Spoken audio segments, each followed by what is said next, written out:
કેશોદના પૂર્વ ડીવાયએસપી ગઢવી સાહેબને યાદ કરતા શ્રમિકો।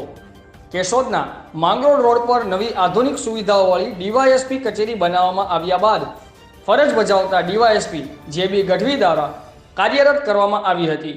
કેશોદ પોલીસ વિભાગના ડીવાયએસપી જે.બી. ગઢવી શહેરથી 7 કિલોમીટર દૂર ડીવાયએસપી કચેરી આસપાસના વિસ્તારમાં ઝૂંપડામાં રહેતા દેવી પૂજક, વણઝારા, લુવારિયા, મારવાડી સમાજના શ્રમિકો માટે સવારે રોજીરોટી માટે નીકળી જતા પાછળ બાળકો એકલવાયુ અને દયનીય સ્થિતિમાં પોતાનું બાળપણ બગાડી રહ્યા હતા, ત્યારે સંવેદનશીલ સરળ સ્વભાવના મિલનસાર ડીવાયએસપી જે.બી. ગઢવી સાહેબનું હૃદય દ્રવી ઉઠ્યું અને કંઈક કરી છૂટવાની ભાવના નક્કી કરી।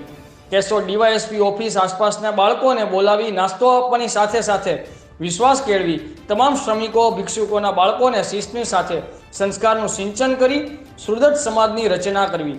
કેશોદ પોલીસ વિભાગના પૂર્વ ડીવાયએસપી જે.બી. ગઢવી દ્વારા પોતાના હકારાત્મક અભિગમમાં કેશોદ શહેર આસપાસના પંથકમાં સુવાસ ફેલાતા ગૌવંશ માટે નિરણચારો ઉપરાંત માંગલિક કાર્ય કે શુભ પ્રસંગે લાડુ, ખોળ, કપાસિયા દાન પેટે આપવા લાગ્યા હતા।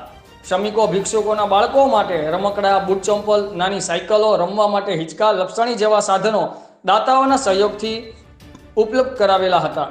કેશોદના ચંદીગઢ પાટિયા પાસે ઝૂંપડા કુંભા બાંધીને છૂટક ફેરી કે મજૂરીએ જતા પરિવારના મોભીઓને પોતાના બાળકો સુરક્ષિત અને સલામતનો અહેસાસ હોવા થતાં ચિંતામુક્ત બની કામ ધંધે જતા, ત્યારે કોઈની ભારે નજર લાગી હોય એમ પૂર્વ ડીવાયએસપી જે.બી. ગઢવીની બદલી થતાં ડીવાયએસપી કચેરીના પટાંગણમાં નાના નાના ભૂલકાઓનો કલબલાટ, ખિલખિલાટ બંધ થઈ જતા ના છૂટકે બાળકોને સાથે લઈ જવા પડે છે કે ભગવાન ભરોસે છોડી કામ ધંધે જવા મજબૂર બન્યા છે।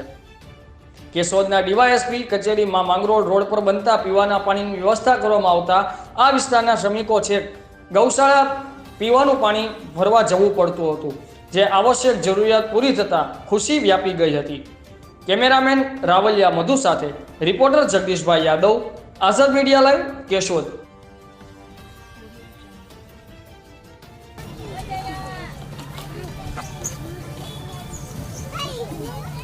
चलो ओके।